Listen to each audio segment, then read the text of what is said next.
Welcome, everyone. I want to thank you for joining us today for our BOMA Nevada June virtual luncheon. Just a reminder that all the attendees, attendees on today's luncheon will be in listen-only mode. And if you have any questions for our panelists, please use the Q&A function at the bottom of your screen, and we'll be able to take questions towards the end of the presentation today. And if you have anyone that has not been able to join us today in person, the recording or the session today will be recorded for you to view on our website within the next few days. Thank you.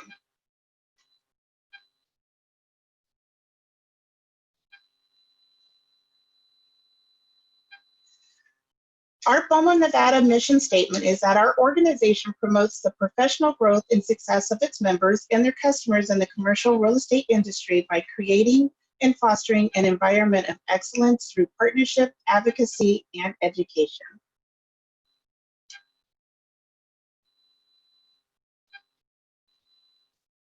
Our screen's moving a little slow today.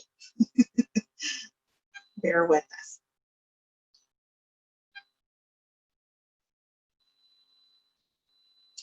And I just want to say thank you to our annual sponsor, Cox Business today. Thank you for being our platinum sponsor for the year. We always appreciate all your support. And also to our website sponsor, Community Vision. We appreciate your support this year also. And today we have a special guest. ATI is our webinar sponsor for today. And we have a few words to share for you from Farah Carr. Sorry about that. Welcome, Farah. No worries. Thank you. Thank you for everyone that's attending, and thank you, BOMA, for allowing us the opportunity to sponsor. We are so grateful to be a part, and thank each and every one of you who we've worked with. If you have any questions, please let me know. As you may or may not know, ATI is full service restoration, including 24/7, 365 emergency response. So water, fire, environmental, crime scene cleanup, as well as disinfection from COVID. If you have any needs, even with reconstruction, please let me know. We're happy to help you, but most importantly, be safe. I hope you enjoy the webinar today, and we're here for you if you need us. Thank you so much.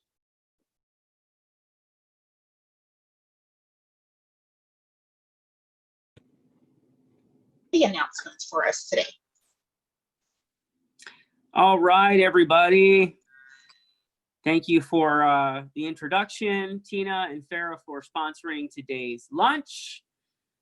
First off, committees are always looking for help. So during these challenging times, it's a great way to stay engaged with principals and other members.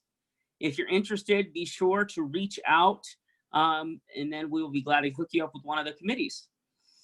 Secondly, the membership committee wants to remind everyone that dues are now prorated. So property managers, please contact our Director of Membership, Farah Carr, at 702-235-1001 to join today. Next up is the golf committee. They just want to make sure that everybody knows that the event is coming up October 29th at Sienna Golf Club. As of now, just simply save the date and stay tuned for further updates. And then the next one is the Toby slide. So the 2020 Toby Awards Gala is scheduled for Saturday, February 20th, 2021 at JW Marriott. So it did change since the last announcement. Chris McGarry from Berkshire Hathaway Nevada Properties and the McGarry Group will be honored at the event with our 2020 Leadership Award. Our theme is going to be Together. The committee is now accepting entries and the entry fees are waived. So be sure to sign up for the Toby Training Workshop, which is coming up Tuesday, July 21st from 9 to 11, or Wednesday, August 26th from 9 a.m. to 11. And then I'm finishing up my committee reports talking about education once again. As a reminder, there's a new CMCP exam prep made easy course through boma.org. This course satisfies the 30-hour requirement and helps prepare you for the exam, all in one step with one course for a special price of $445. There's also 3 upcoming classes. So if you want to further your education, we've got budgeting and accounting August the 12th through the 14th. Law and Risk Management, September 16th through the 18th. Ethics is Good Business on November 17th. Those courses are going to be offered both in person and at 3800 Howard Hughes Parkway or virtually as necessary. The cost is $700 for BOMA members or $800 for non-members. For more information, visit bomanevada.org. And now I'd like to introduce Dave Ray from Green Vision to introduce our speakers and moderate today's program. Thank you.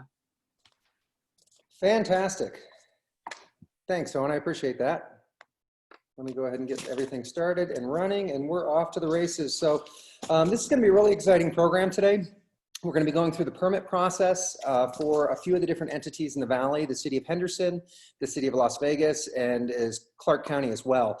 So what I want to do is I'm going to go ahead and introduce them individually, and then I want them to go ahead and tell them a little bit about kind of what's going on with their particular institution, and then we'll get to the next one, introduce them, and then we'll have time at the end for all the questions. So to start, what I want to do is introduce Mr. Christopher Barnes. Topher has been with the City of Henderson now for about 15 years. He is the manager of the Development Services Center, and he's actually been in Vegas for about 42 years.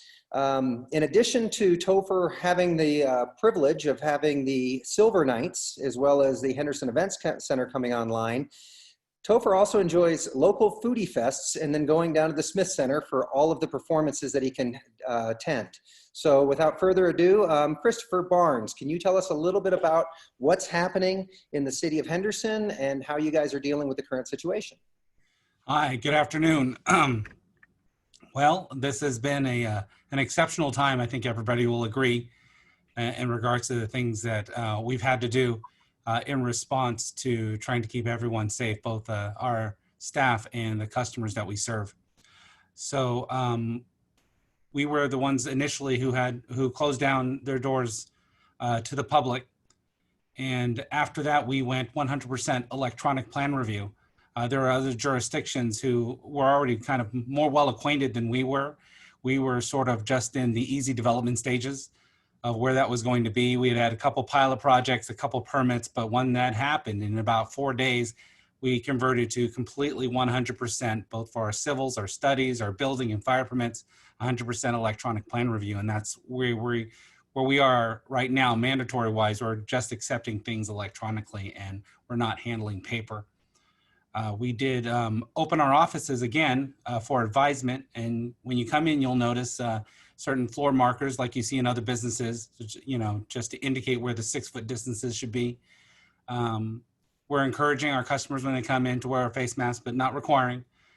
You'll see that at the stations when they talk to any of our plans examiners or permit technicians, there are sort of acrylic or plexiglass barriers that they'll talk to you through. But everything right now has to come through electronic plan review. And some of the impact that has had is that some of our customers were accustomed prior to this response being able to come in and do some over-the-counter permits. That unfortunately has been suspended for right now, but I want to let you know that we're working on a virtual walkthrough process wherein someone could submit a permit that would usually go over the counter, that they reach that criteria, and we can then virtually take it through as if you were in front of us, but not have you come here. What we have noticed though, is that the lobby traffic after we've opened up has decreased significantly, mainly because of the mandate, but also I think a lot of our customers were traveling across town to see us. And now this is a way that they can submit to our process without actually having to get in the car and come down and see us, which was something that they asked for prior to. And I think interesting that it took this situation and the sheer necessity of needing to have an electronic plan review that take us to the 100% marker that we were looking to go for anyway. So there is a silver lining to all that. As far as inspections go, we still have some restrictions in terms of inspecting inside occupied residential, but we've employed some virtual inspections for that. but the majority of all the rest of our inspections are still out in the field, and we're just asking our customers to just maintain that 6-foot distance and practice safety measures. Like best practices. And to be honest with you, it's, you know, it's unfortunate that we had to get to this situation with COVID to get there, but it sounds like you guys were able to really move fast. And you know, it'll be interesting to see kind of how the other entities did, because I know that they had to do a similar process, you know, and just working remotely has challenged us all, but it's also making us better people and less emissions too. So.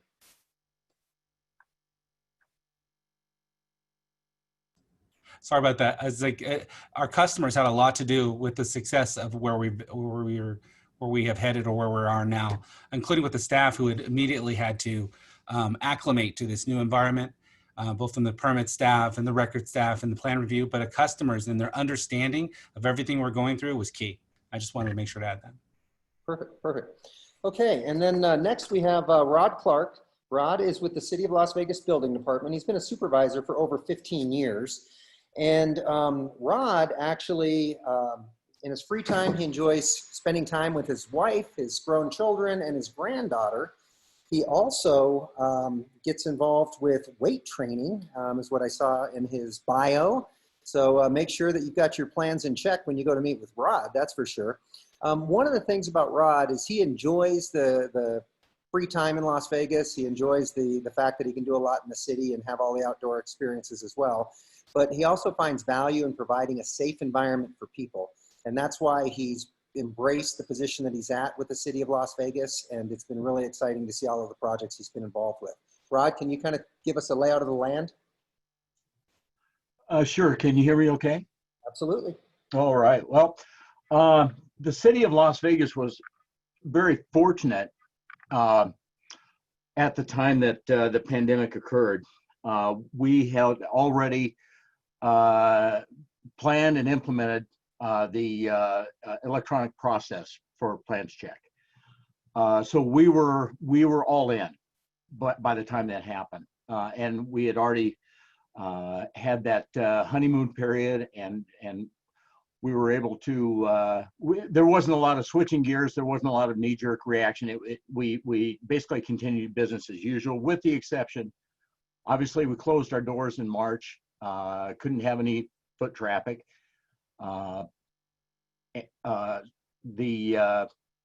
The plans were as timely as they were before the process because of that. One of the things that we had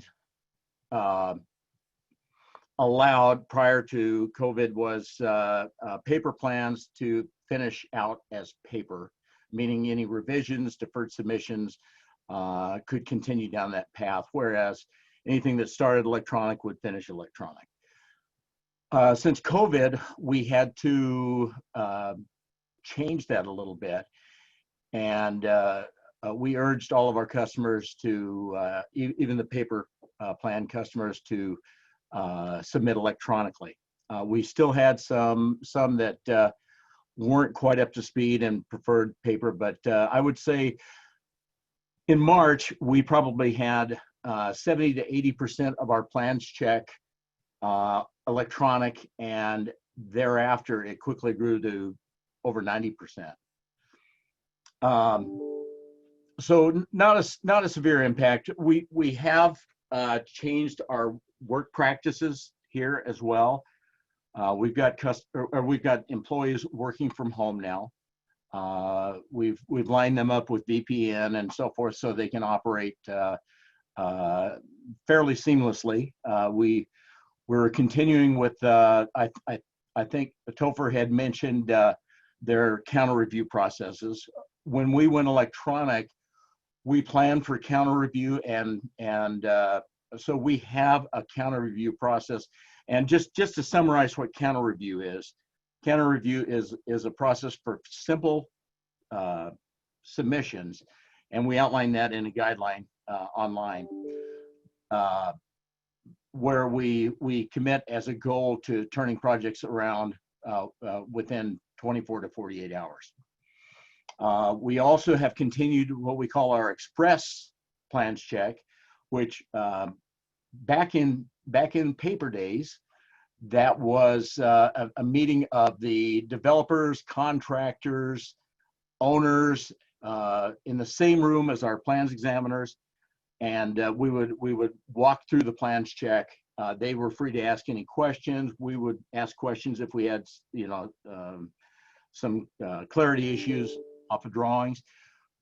We've since electronic, we've continued that process, and we've utilized both something similar to Zoom. We use WebEx for a communication process between us and our customers, as well as the Bluebeam software, which is somewhat like CAD that we use for the process of plans check. So that's all been very successful. Hang on just a minute. Let's see. So with the closure of our offices, we had to expand our telephone accessibility and our email accessibility. And we've done so by expanding and providing a call center that provides fairly immediate access and response to our customers within about 24 hours if they contact us. Emails have played a major role as well, and both of those have just been voluminous since COVID, because that's virtually our customers' only way of contacting us at this time. So we've had to take that path. Our customers have been very understanding, which we really appreciate. Everybody knows what all businesses are going through right now. So, and as Topher had mentioned, we are requiring masks when we're dealing with the public. We, as Topher says, we ask that our customers wear masks. We limit, now that we've reopened our office, we limit our lobby to about 10 customers. The chairs are, there's about 8 or 10 chairs total in our lobby to reinforce that. And we have a screening process where they actually have to get their temperature taken. We ask a few questions as far as if they've been in contact with people that have contracted COVID in the recent past and so forth. So we do that screening process. And as Topher had also mentioned, we have the plexiglass separators between the office staff and our customer. And video inspection process was start. Oh, my screen is saying, oh, there we go. Am I going a little long, Dave? No, you're fine. Okay. Inspections, we added video inspections for simple jobs such as water heaters, minor electrical and pipe repairs, and we stopped doing inspections inside occupied homes during that time. Last week, we pulled both those holds. Now we're doing those sorts of inspections in person. All other inspections have continued. So for this audience, the commercial properties, there's been no pause in inspection processes. We talked about, I think you'd mentioned something about plan review times. Right now, our plan review time is 4 to 5 weeks, and we are looking at that. Obviously that's expanded since COVID. And we're looking at avenues to pull that down to a more reasonable time frame for our customers. However, projects that are in construction that submit revisions and deferred submittals, we're looking at those reviews because we know the cost of delay once the job's in construction. We try to keep those at about half that time.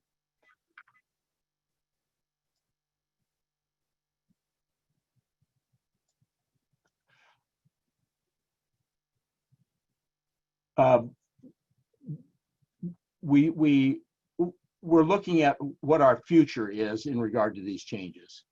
Let me just pause you right there, Rod, so that Yeah. we catch up, because you're starting to go into some of the details, some of the salacious details that we wanted a little bit.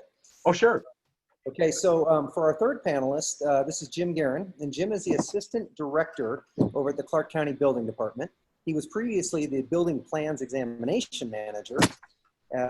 Jim actually overseas until about the age of 14, and then he kind of ended up migrating out this way. He participates in the Clark County volleyball as well as softball leagues, loves the 24-hour lifestyle, and I'm going to go ahead and say it. Yeah, Jim likes beer, and he enjoys going to the Boulder City Beer Fest every year. And Jim, if I lived closer to the Boulder City Beer Fest, I'd probably join you down there. So without further ado, Jim, can you go ahead and tell us a little bit more about Clark County? Sure. Thank you, Dave. I hope everybody can hear me all right. I really appreciate this opportunity that BOEM has given us to share how we've reacted to the COVID-19 pandemic and what the impact's been on our building department. I'd also like to thank FARA and ATI for sponsoring this and giving us this chance. We closed down our building department on March 18th. So we were closed between March 18th and June 1st when we reopened to the public. During that time, we were still operating, but we were not able to keep up with the demand because we had a lot of employees who weren't able to work. We did end up setting up telecommuting for most of our staff. We did transition immediately that week to 100% electronic plan review. We still use Excella as our permit system. We use Adobe Pro for our electronic plan review. As opposed to the other jurisdictions, Clark County was a little further behind in the use of electronic plan review. We predominantly were a paper pushing organization, and that pretty much stopped overnight. We did allow, and we are still allowing, any of the projects that had been submitted prior to us closing down on the 18th of March. If they had submitted in paper, we let them finish out in paper, although we did have to make some immediate adjustments in how we handled corrections. So if they had plan review comments they had to respond to, we did require them to email in all of the electronic versions of those corrections. Once those drawings were ready to be approved, we would then print them out for the customer, marry them into the existing paper sets of plans that we have or had, and then we would stamp those and issue the paper back to the customer. We'd end up, for most customers, we'd end up scanning the full set of documents and making it available to them online so they didn't have to come into the building and don't have to come into the building anymore. As Topher mentioned, similar to Rod, once we reopened on the 1st of June, we've got plexiglass all over the building.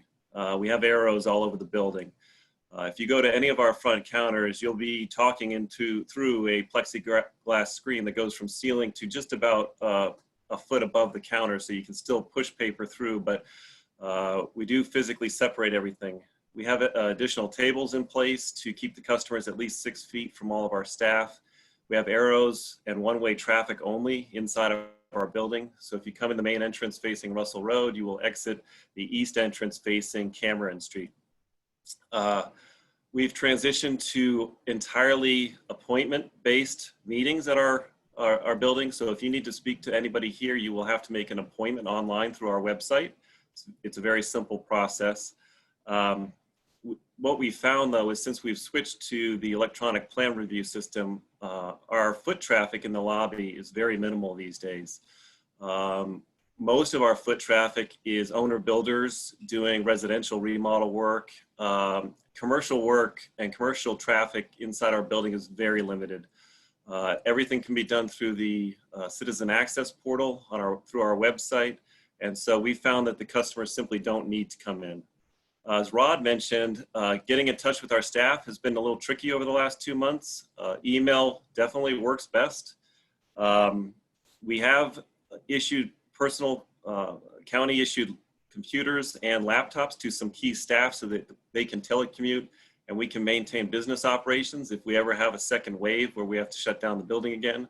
We don't anticipate that, but if it happens, it happens. I will be up front. We have had 3 employees test positive in the last 8 weeks. All three were relatively within the last 2 weeks, so they're still on forced isolation, out of work.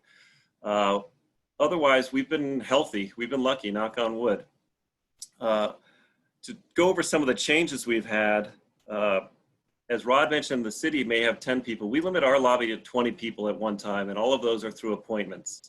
We do anticipate reopening our building to walk-in traffic in the future, but things are still unsettled enough that the county has decided to stick with the appointment-only process. Our hours of operation haven't changed now that we've reopened. We're at 7:30 a.m. to 4 p.m. open to the public. We actually keep the public has access till 4:30, but we do have to close our cash doors at 4. So that's why we tell people 4. I will be totally upfront here that due to the economic impact of COVID-19 on the county's general fund budget, there are some major changes coming to all county departments in the near future.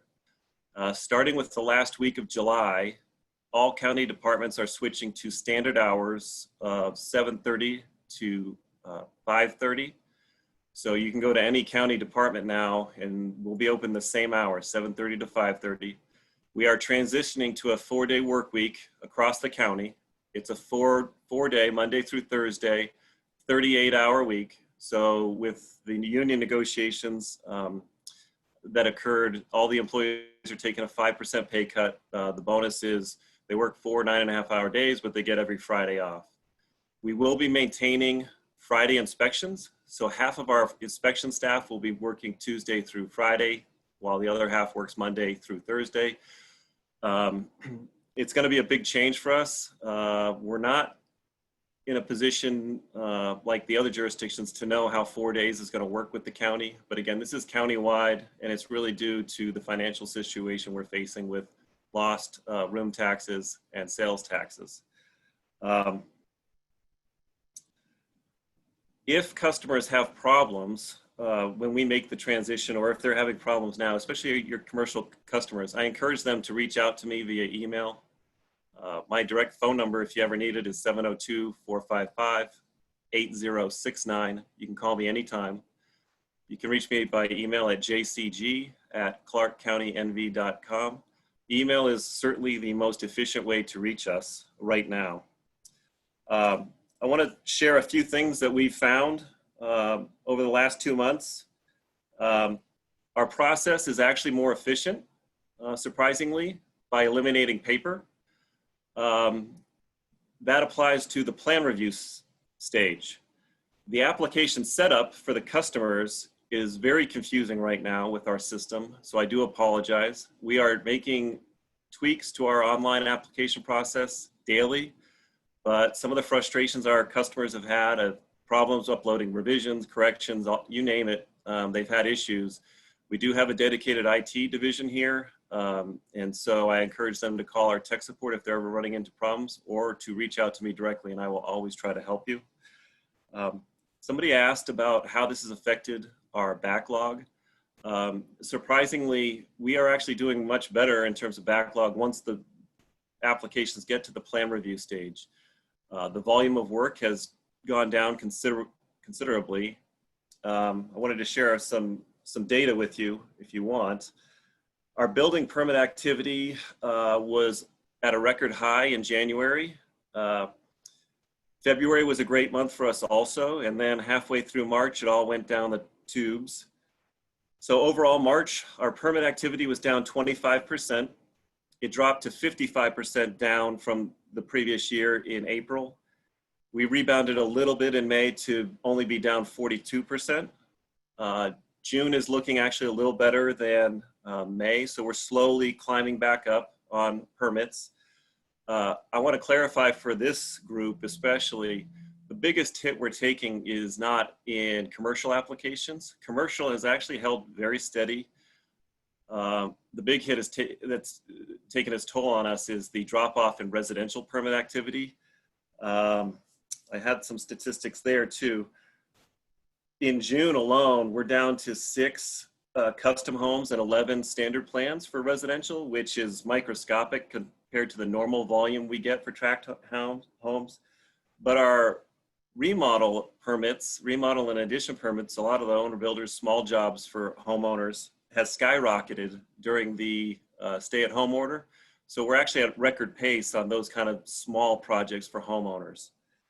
But like I said, for your group, commercial is actually held steady. We have 4 hotel projects, a couple high-rise hotel projects in the works. We have a high-rise hotel project in Summerlin that's coming online right now. We are expecting a high volume of commercial work in relation to the overlay district surrounding the stadium, which extends roughly from I-15 over to Decatur, and then from Flamingo south to the 215. We have a number of redevelopment projects related to restaurants and retail. Obviously, there's going to be some parking, which is not very exciting, but it's coming. In terms of the impact for Topher and Rod mentioned plan review goals, we actually are maintaining our same goals. So for small commercial projects, we do our first review within 14 calendar days. We do our first review on large commercial projects within 21 days. If it's a phased project, a large phased project like most resorts, then the first reviews are within 42 days, calendar days. I saw some questions come up about records and access to records. While we were shut down, we had customers had no access to records. Since we've reopened, we do have walk-up and appointment access to records if you need to view any electronic records of existing buildings. We are transitioning to a virtual access for those records. You will have to make an appointment, and then we will set up a WebEx meeting with you, and through that WebEx, you will have access to all of our records. The software is being tweaked to prevent any printing of those records or any other public access to those records outside of the WebEx, but we are trying to accommodate industry. I will tell everybody in this industry that we are in a cost containment mode at the direction of the county manager due to the economy. So I have no access for overtime to our staff who are non-exempt. And what that's done is put a stop to most of our express plan reviews, and most of our over-the-counter plan reviews have gone away. In terms of turnarounds and backlogs, I want to share with everybody that we're doing well at the building department. We're fully staffed. We're up to speed now on our electronic plan review, so we are doing well. We have gotten a lot of complaints, and I acknowledge those, about the time it's taken to actually get the permit. But in the majority of those cases, the frustration is not really with the building department plan review. A lot of it's been due to a public works civil plan review or a zoning plan review, or especially once the permit's ready to issue, we have a log jam at Las Vegas Valley Water District and sometimes at the Clark County Water Reclamation District. So if your permits require approvals from those 2 agencies, we cannot issue your permits until you have those clearances. I get complaints about this daily. I would like to share with your members that I have no control over those. Those agencies are great to work with. They're doing the best they can. If there's anything we can do in terms of removing those clearances, we would. But through our interagency agreements, we will not remove those if your project requires their approvals. Dave had sent us a list of questions, and one of them was what the future holds for all of this electronic stuff and remote inspections and things like that. The county has started remote virtual inspections. We will, through an appointment with either the owner, the contractor, the GC, the sub, whatever, we will do a virtual inspection through Skype or FaceTime or any other video conferencing that we have access to, as long as we can schedule it. It's limited to small things like water heaters, residential rooftop solar, small plumbing, small electrical jobs, things like that. But if it's practical and will help the customer, we will do that. The future is entirely electronic. I am here to tell you that the county has made a commitment. We are not going back to paper. So we are sticking with the electronic plan reviews in the submittal. We will try to make it better, but please bear with us and be patient. David asked us what a perfect customer or perfect client looks like for us. Hang on to that, Jim, because I want to let the other entities catch up because you're starting to get a little bit ahead. I want to go back to that paper, that statement you just made, that the county will never go back to paper. That's really impactful, and I don't know if everybody really understands the impact of that, because in addition to not having to purchase paper, to run printers, to have that energy, it's also a huge waste thing that the county, I know, does some recycling and shredded paper and such, but just eliminating that volume is going to be pretty incredible. So kudos to you guys, because in some situations we're forced to do certain sustainable operations, and I think that's great. So what I want to do is let's go back over to Topher, and if you could just summarize, Topher, what is electronic right now as far as permits, inspections, what's not, and let's talk about the direction that Henderson's going, and then we'll catch up with you, Rod, and then come back to you, Jim.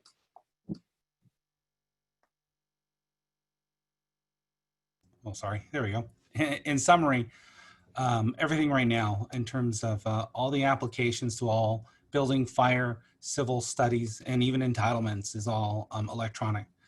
The plan review for those are electronic as well. And kind of how Jim had indicated too, our application process had to change quickly. And so we are working through that and trying to realize some efficiencies that we have not realized yet, as you would expect from an electronic plan review. There's a learning curve in terms of everything we do, and we weren't, everyone wasn't accustomed at that time. Our inspections, we do have, similar to the other groups, we do have some inspections that are being able to perform remote, but they're very limited, like the water heater inspections and things like that. But you can apply online, everything's reviewed electronically, everything can be paid electronically. If you wanted to do it by credit card, we still are working on an e-check option, which some other jurisdictions have, but we don't have it yet, but we're working on bringing that to our customers. And then of course you can request inspections online. Once your review is done, the plans are available to be downloaded online. Your permit is emailed to you online electronically. And when everything is done, you're sent via email the certificate of occupancy, if applicable to the type of permit that you're pulling.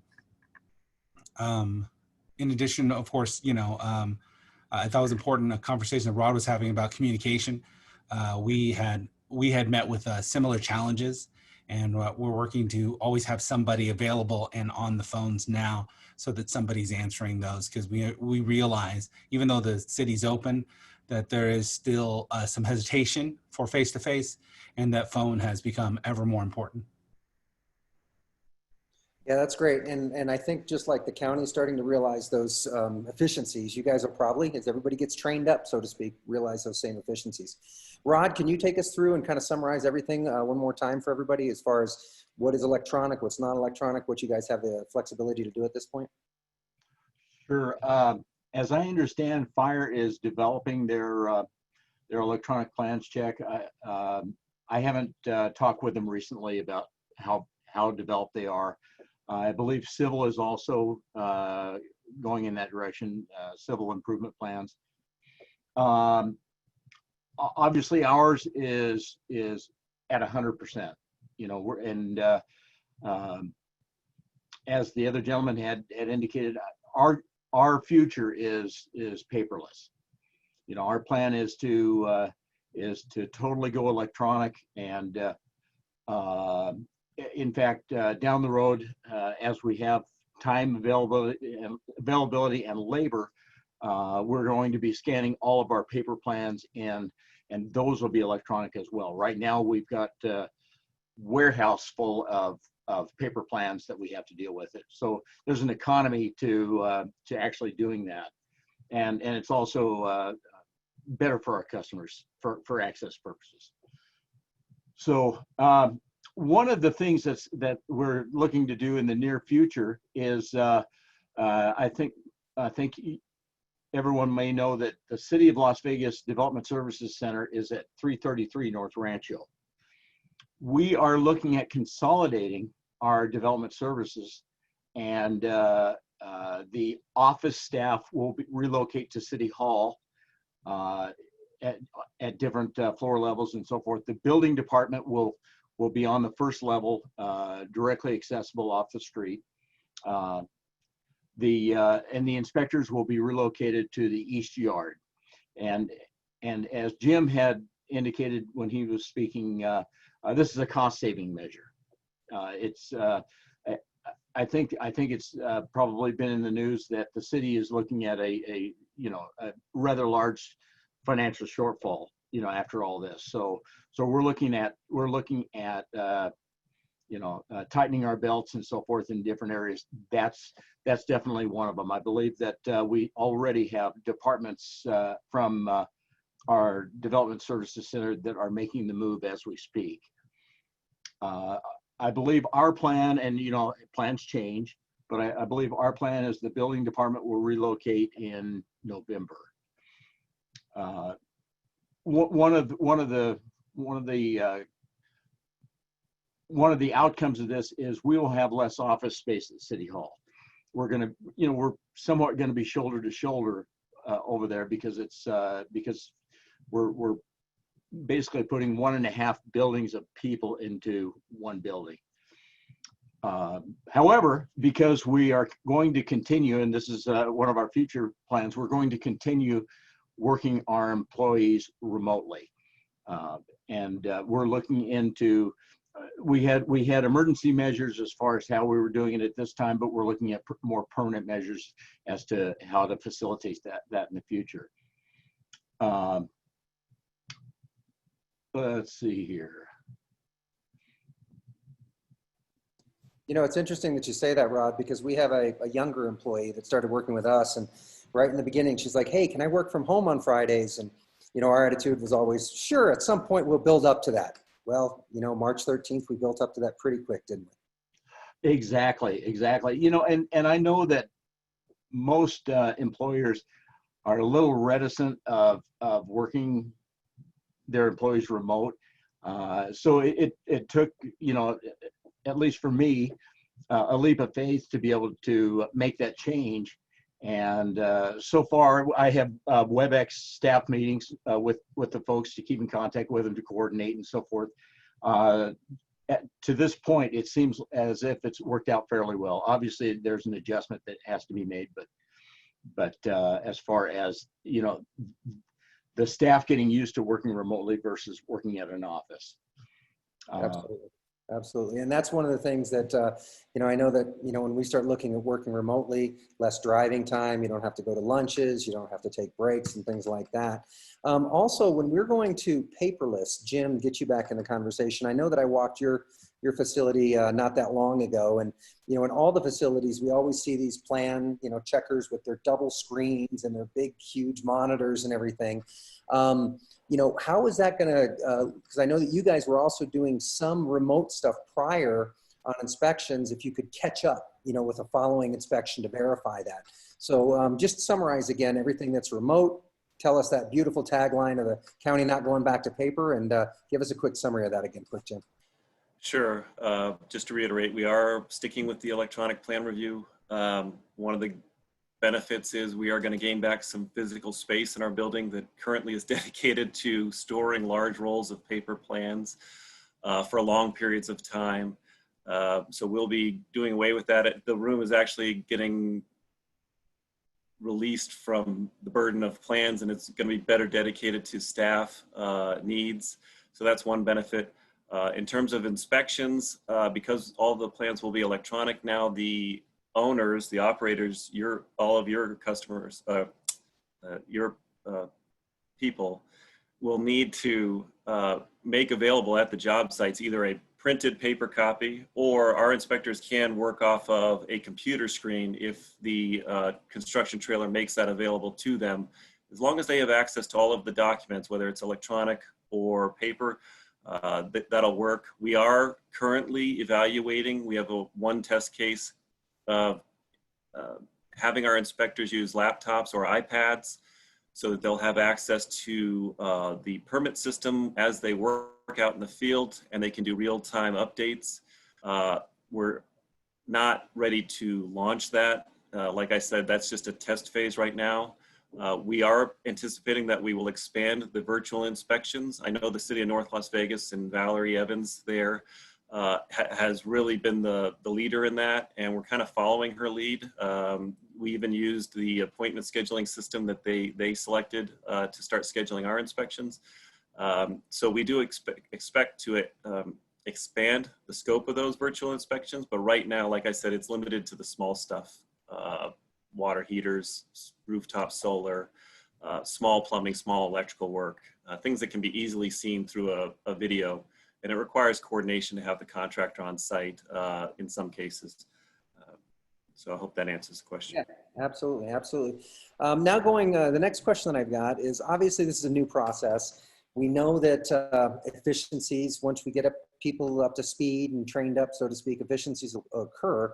At what point, if possible, will the jurisdictions, maybe after they catch up and get everything going, at what point do you think they'll reevaluate? And with these efficiencies, maybe be able to do quicker turnaround times. And then I'm going to have you answer that, as well as what does the perfect client look like when they come in? Topher, you want to start us off? Sure. So talked a little bit about efficiencies prior to, but let me reiterate. When you go to something like electronic, it seems to hold a promise of quicker turnarounds and higher efficiencies. But that, of course, is after, well, we get over the learning curve. And there are certain things that happen. It's kind of funny when you think about it. There's certain things that happen with an electronic process that you need to do now that you didn't need to do before.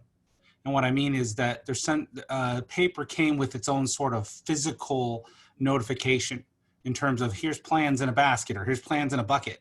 And so you know there's things there. And so you have to alternatively find reports or things like that that notify you of things to do. There were some small permits that kind of came through and they would always go into this one basket and this plan reviewer could see them all the time. And then when we went electronic, all of a sudden 2 days have been added to the review on these permits that used to be 24 hours. And that was specifically because there wasn't a visual indicator of, hey, there's some of these small permits that we can just, you know, go through pretty quickly. So it's that type of thing that we've got to get used to. And we got to understand where the gaps of communication may be that we need to fill in order to provide the efficiencies everyone's looking for, because these permits are rarely just one department or one division, one section reviewing them. It is a coordinated effort. And so as we move electronically, and we all have permit management systems that we utilize for that, but the co-locality of everyone in one place is also of great advantage to that type of thing, so that they can kind of talk to each other. The COVID has moved a lot of staff to their homes and remote. And so they've been we've been using Microsoft Teams here to try to enhance that communication. But as we have rotated staff in, you've seen some people say, wow, you know, it is completely different in terms of how things work electronically, as opposed to just having somebody that you can walk over and talk to about something. So we're looking to see what we can do to create the same environment, but, you know, so that it's, you know, so that we don't have to walk over. It's just the, you know, it's like email used to be, right? We call email, and then there was still snail mail, right? Or sneaker net. We said we picked something up and bring it over there, and so I'm going to use the sneaker net to go deliver this file. But that's not going to be. That's not the future. The future is this. We're not going back. This is where it is. Telecommuting's where it's at. Electronic review is where it's at, and we foresee once we can tailor and to a better specificity of these applications and how they're being developed, we will be able to realize the efficiencies that are the expectation of something like electronic plan review. So in terms of the most prepared client, and it's kind of an interesting question, what's the most prepared client? Most prepared client is somebody who's taken the time to look at the checklists that probably all of us have developed for our process, and have identified what should be in the submittal, what are the prerequisites and things like that. So when they come there, that we have the information available to us. But being prepared is not just upon initial submittal. Being prepared is also in responding to any corrections they've received, and ensuring that out of the list of corrections that they've either been addressed or they have addressed why they're not addressing them. And I think that's key, because a lot of folks will concentrate on a speed of review, meaning like how fast can you get the review done? And that's one part of it. But a speed of review does not mean speed of permit. What really speeds up a permit is the quality of what's submitted. Garbage in, garbage out. I've heard that before. All right, Rod, can you take us through that same answer from the city? Sure. Currently, we're receiving between 50 and 75 submissions daily. We have what we call permit technicians that process our plans through the computer process. Since we're 24/7 on submissions now, whereas it used to be unlock the doors, lock the doors. You had 10 hours plus or minus of submission time. People can submit at 12 o'clock in the morning, and midnight, 1 o'clock, and they do. So we're facing that challenge right now. We are pressing our technicians to try to be at 0 every day. Obviously, with 24/7, that becomes nearly impossible because they can submit when our staff is left for the day. We're, like I was saying before, we're currently at 4 to 5 weeks for plan check review time, and that's at each iteration with the city of Las Vegas. In other words, you do your initial submission, it's 4 to 5 weeks. Your responses, 4 to 5 weeks. So we are looking at that right now. In fact, I just had a meeting this morning with the deputy director to look at ways to bring that in a little bit. As I said earlier, we do understand that jobs under construction, that time is definitely money at that point, and we try to keep revisions and deferred submittals that occur during that time frame down to 2 to 2.5 weeks. To answer your question as far as what's the perfect submission, that's always a good question. Our wish list would be, and let me say, all of us, I would say Jim and Topher would agree, with minor differences, we all look at code and plans very similar. It doesn't come as a complete shock, I don't think, to anybody that's a local, whether it be a designer, developer, contractor, what we're looking for. We have, like I say, we have jurisdictional minor differences, but generally very similar. What we discover is that projects are in such a rush that we're only getting perhaps 50 to 70% completed drawings. So I'm imagining there must be some expectation by the submitter that, hey, I know I'm only submitting, less than 100% drawings. My expectation is you're not going to pass it the first time. So on average, plans, most projects will take between 2 and 3 iterations of plan check. We would say another issue very quickly that can help is coordinating plans between disciplines. Very important. You'd be surprised how many times that we find that the backgrounds between architectural, plumbing, electrical, mechanical aren't the same. So one of those kind of conditions.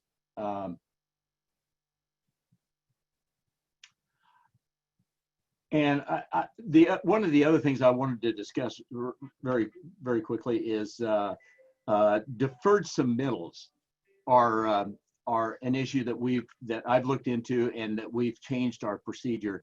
We're actually more in alignment with, I believe, what Jim and his office are doing now. I looked at their deferred submittal agreements, and ours had grown to a huge scale, and it was creating a nightmare of proportions over here, especially with the very large jobs like Circa and so forth. So since then, I've scaled that down to something that's more reasonable and rational. So I would say my thought on that was if it can be designed at the time of initial submission, it should be designed then. If it can't, such as some long lead items that they just don't have access to at that point, That's a deferred submittal. So I would always encourage customers to use design professionals, architects, engineers. They're trained, educated, experienced at what we look for, and I've seen that those are the most responsive people who design plans for us. So that will also help, because otherwise, with our current plan check time, I mean, if we're looking at 2 to 3 reviews, I mean, you're looking at what, 12 weeks, 16 weeks before you could see an approval. All right, Jim, if you want to kind of wrap it up, I know you already started going down that road. And then what I'd like to do is just give you each one quick, kind of sentence to summarize everything. And I know we're running a little bit short on time. I apologize for not wrangling us in a little bit better. But if you could start thinking of Topher, Rod, if you could put your contact information in the chat screen while Jim's kind of going on with what he's wrapping up. And Jim, just kind of wrap up that virtual thing, Perfect Client. And then if you wouldn't mind, just tell us just a quick story of how your department saved the day. And then we'll kind of get back to Topher and Rod. Sure. Well, for us, the perfect client is somebody who understands our system, has already set up their citizen access account. We've given recommendations to customers to not use an individual employee's email account to set up their citizen access account. It works much better if you have a generic company email account for the process of uploading plans and applying for permits.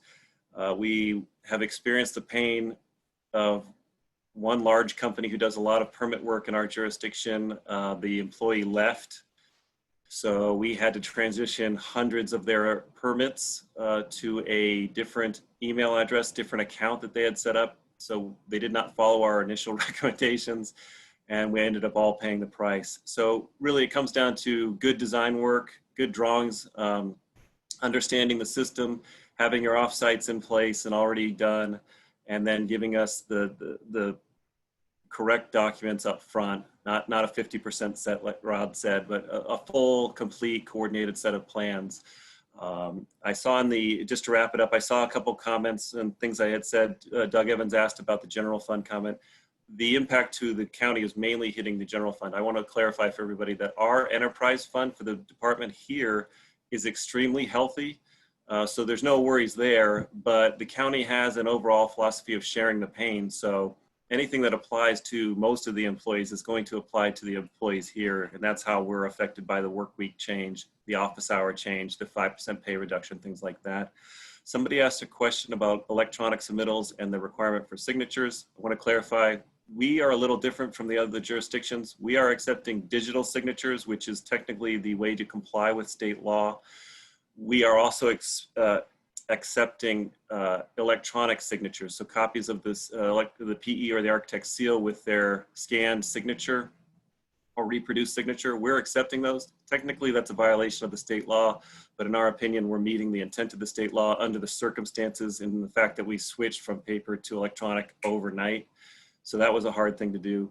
And then somebody asked a question real quick about the water district. If your project does not have any plumbing impact whatsoever, there's no increase in the number of fixtures, then our interagency agreement with the water district is such that you would not need a clearance from the water district. So if you ever have a project that's affected by that and you think it's wrong, I put my email and phone number in the chat room. Feel free to email me directly. I will always jump on that. I can actually remove those for any customers if it's been inappropriately added to a permit. With that, I'll turn it back over to Dave. All right, perfect. Thank you so much. And then Topher?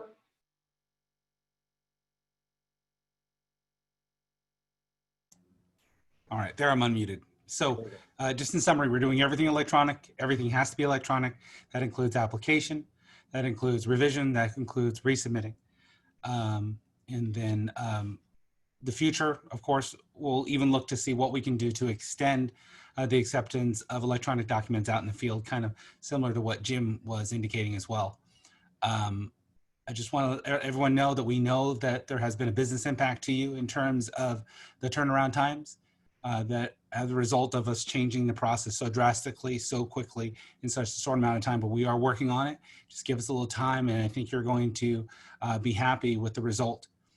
When I went in today, when I was going through the lobby, it was empty. I mean, in the sense of nobody was here, but I knew all sorts of activity was happening in the background.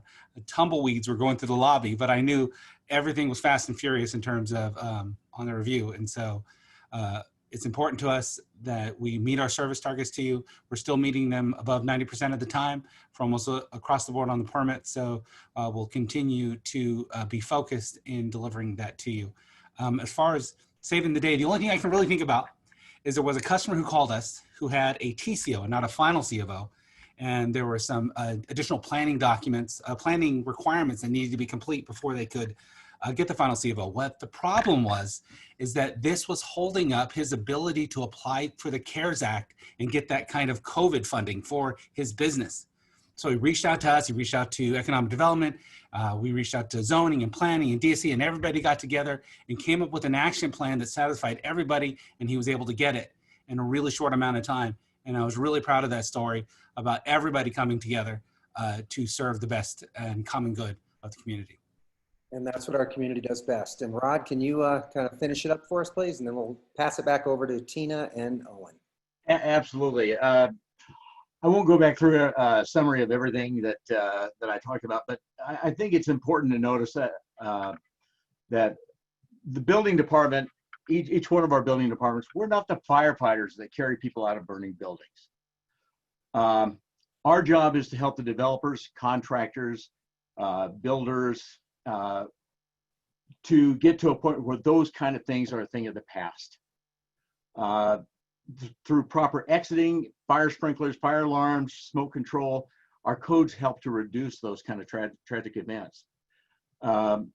Preventing those events doesn't make the news.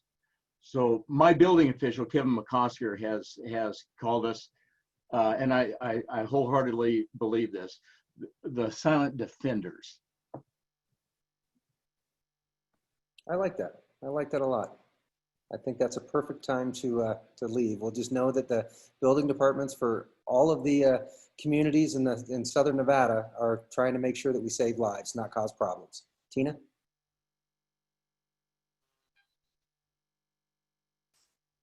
I have to say this was very informative, so I appreciate all of your time. Thank you, Topher and Rod and Jim.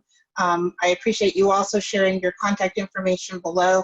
I want to say probably 90% of our attendees today are probably property managers and are directly affected by touching and having permits in place. And so just having this information is extremely valuable. So thank you again. And thank you, Dave. You're a great moderator as always. So with that, I'm going to just briefly let Sarah jump back in. She had a quick announcement that she wanted to make, and then I'll do the rest of the announcements before we wrap up. So with that, Sarah. Hi, everyone. I just wanted to let you know that we are doing a prize for the 7th property manager that logged on, and that is Lisa Salvio. So Lisa, expect to be getting something from me. Thank you all. Hey, Lisa. Thank you, Sarah. I really appreciate it. Thank you. Yep. All right. So can we get back to the slide one more for me? Thank you. So next month, we will have ocean safety as our topic. It will be, again, a virtual meeting. And thank you to RBM for being our sponsor for the July webinar. So I'm so sorry I don't have the date in front of me. Oh, there we go. July 28th at noon. And we hope to see you guys there. So thank you. And the next one's probably social media. So if you've probably seen, we have been putting a lot more consistent information and posts on social media. If you see something you like, please be sure to tag it. Or if there's information that you would like us to share, please contact us, and we'll be happy to put that out on social media for you. As a reminder, the BOMA International Convention is actually going to be a virtual convention for the first time this year, of course. And those dates are July 7th through July 9th. Registration is now open for that. I want to say that if you're attending any of the actual classes or guest speakers. I believe the registration is $225 right now and available. However, we also have, and I want everyone to please join us in congratulating and being able to cheer on the City of Henderson for their regional winner, and they're going for an international nominee again, and hopefully will win this year. And so if you would like to join just for the Toby Awards, that is free. So be sure to go online to www.boma.org and either sign up for the actual virtual convention or just to sign up to cheer on the City of Henderson for that international win. And that part is free if you'd like to do that. So I appreciate that. And let's see here. A reminder that, as always, we do have quite up to date and a lot of information for COVID-19 resources, including best practices and things to return to work on our COVID-19 page at bomanevada.org. If you can check it out there. If you have any questions that are still lingering and you don't have any answers to, please be sure to post them there and we'll get back to you as quick as we can. We do make sure that it's up-to-date information, and anytime even the governor directives change, that information gets loaded on there extremely quickly for you. And finally, I just want to thank you all for your time. Sorry we ran over a little bit today. I think it was very valuable information and worth those extra few minutes. Please be sure to take our survey as you're checking out today. We want to make sure that we're bringing you timely and informative topics, but we don't know if there's something else that you want to know unless you tell us. So please be sure to take the survey today, and when you check out, and we'll be sure to make sure we'll include those in our next upcoming meetings. And with that, I'm going to bid you adieu today, and I hope everyone is staying safe and look forward to seeing and talking to you again soon. Have a great day.